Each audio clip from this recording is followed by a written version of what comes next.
जब हकारी वर्सेस काशिमो हुआ तो बहुत लोगों ने बोला कि हकारी ज्यादा स्ट्रांग था इसलिए वो जीता। पर सच ये है कि ये फाइट स्ट्रेंथ की थी ही नहीं, ये फाइट डिजाइन वर्सेस डिजाइन की थी। और इसको समझने के लिए हमें पहले एक स्टेप पीछे लेना पड़ेगा और देखना पड़ेगा कि काशिमो हाजिमे आखिर था कौन। तो हाजिमे काशिमो एक 400 साल पुराना जुजुत्सु सोर्सरर था। एक ऐसा टाइम जब जुजुत्सु सोर्सरर ज्यादा ब्रूटल, ज्यादा डायरेक्ट और ज्यादा लीथल होते थे। अब लीथल का मतलब तुम यहाँ से देख लेना। उसे जिंदा रहने का कोई शौक नहीं था, बंदा बावला था पूरा का पूरा। उसका एक ही गोल था, सबसे स्ट्रॉन्ग से फाइट करना और इस फाइट में मरना। मतलब बंदे का कोई मकसद ही नहीं था, बंदा सिर्फ अपनी फाइट लड़ना चाहता था और उसमें मरना चाहता था। मतलब बंदे का कोई मकसद ही नहीं था, बंदा चाहता था मैं सबसे स्ट्रॉन्ग से फाइट करूं और उस फाइट में मारा जाऊं। इसलिए जब काशिमो रीइंकार्नेट हुआ उसने पावर बिल्डअप, पॉलिटिक्स या प्लानिंग में टाइम वेस्ट नहीं किया। उसने डायरेक्ट पूछा सबसे स्ट्रॉन्ग कहाँ है। और जब किसी करेक्टर का माइंडसेट इतना एक्सट्रीम हो तो उसकी पावर भी नॉर्मल नहीं हो सकती। काशिमो की कर्स टेक्निक इलेक्ट्रिक नेचर की थी। मतलब हर पंच,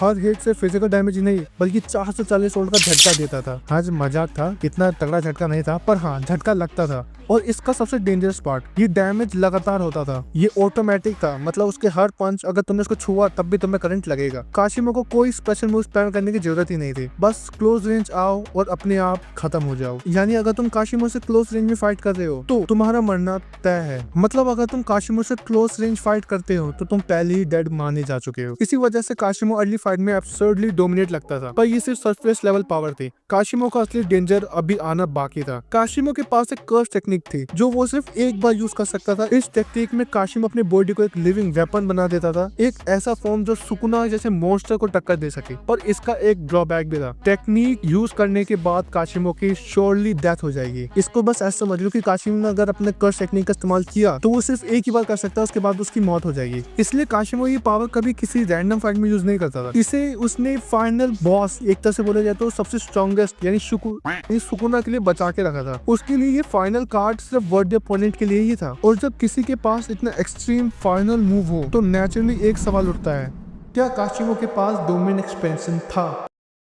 領域展開領域展開領域展開領域展開 तो देखो भाई, इसके बारे में ऑफिशियली कभी बताया ही नहीं गया। क्या पता उसके पास हो, क्या पता उसके पास ना हो। फिर भी उसके पास एक ऐसा मूव था जो शॉर्ट हिट करेगा ही करेगा, तो उसे डोमेन स्पेशल की जरूरत भी नहीं है वैसे तो, अगर उसको मूव शॉर्ट हिट ही हो रहा है। और वो मूव कोई ऐसा वैसा मूव भी नहीं था भाई, उसने पांडा इस बंदे का लॉलीपॉप बना दिया था भाई, पूरा फाड़ के रख दिया था उसको, बीच में से पूरा का पूरा चिथड़े उड़ा दिया था इस बंदे के एक ही मूव से। और यहीं से काशिमो की सबसे बड़ी प्रॉब्लम क्लियरली दिखने लगती है। काशिमो टाइम के अगेंस्ट फाइट करता था, मींस फाइट जितनी छोटी हो उतना ही उसे एडवांटेज मिलता है। उसके पास हीलिंग नहीं थी, डोमेन नहीं था और मिस्टेक करने का कोई चांस तक नहीं था। एक गलती और उसके खाट खड़े हो सकते थे। अगर फाइट जल्दी खत्म नहीं हुई तो काशिमो ही धीरे धीरे खत्म होने लगता था। मींस उसे जितनी जल्दी हो सके उतनी जल्दी फाइट खत्म करनी होती थी। अब तक अगर आप सिर्फ काशिमो को ही देख रहे थे तो अब पिक्चर का दूसरा हाफ देखना जरूरी है, क्योंकि काशिमो अकेला थोड़ी फाइट कर रहा था, वो भाई एक बंदे के साथ लड़ रहा था और उस बंदे का नाम था सिस्टम ब्रेकर हकारी किंजी। अब ये हकारी किंजी कोई छोटा मोटा बंदा नहीं है, हकारी किंजी एक गैम्बलर है। और ये सिर्फ उसकी पर्सनैलिटी नहीं है बल्कि ये उसकी कर्स टेक्निक का सबसे बड़ा हिस्सा है। मतलब हकारी लक पर ट्रस्ट करता था और जेजेके में अगर कोई बंदा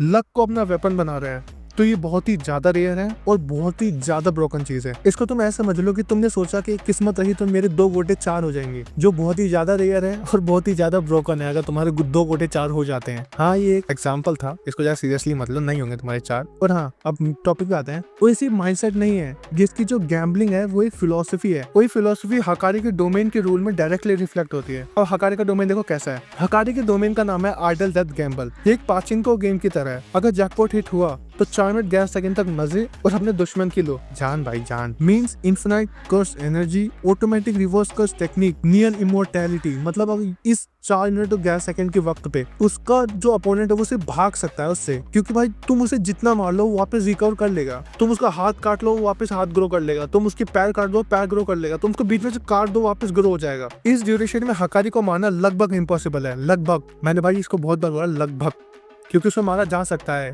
इन 4 मिनट 11 सेकंड के वक्त पे उसे मार सकते हैं। उसके भी कुछ तरीके हैं जो हम बाद में कभी डिस्कस कर लेंगे। अब देखो दोनों के सिस्टम क्लियर हो चुके हैं तो अब हम फाइनली उस पॉइंट पे आ गए हैं, the match itself. Why Kashimo versus Hakari was a bad matchup. देखो भाई, काशिमो शॉर्ट फाइट के लिए बना था, वहीं हकारी का रूल बिल्कुल सिंपल था। 4 मिनट में काम नहीं हुआ तो फिर डोमेन, फिर जैकपॉट और 4 minute again, and repeat and repeat and repeat.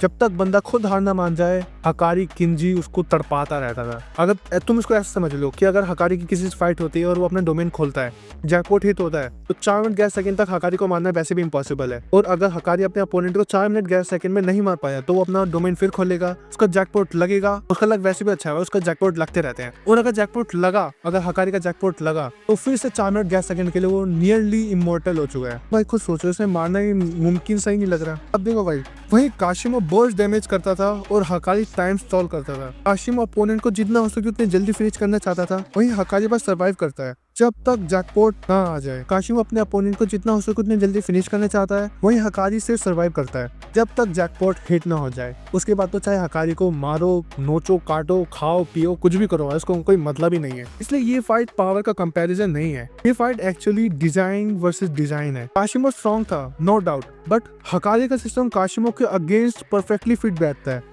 को अगर सीधी सीधी भाषा से समझे तो काशिमो गलत अपोनेंट के सामने आ गया, या कहे तो गलत अपोनेंट काशिमो के सामने आ गया। तो सवाल ये नहीं है कि कौन ज्यादा ताकतवर था, सवाल ये है कि अगर काशिमो के सामने कोई और होता, क्या रिजल्ट सेम रहता या रिजल्ट पूरी तरह से चेंज हो जाता।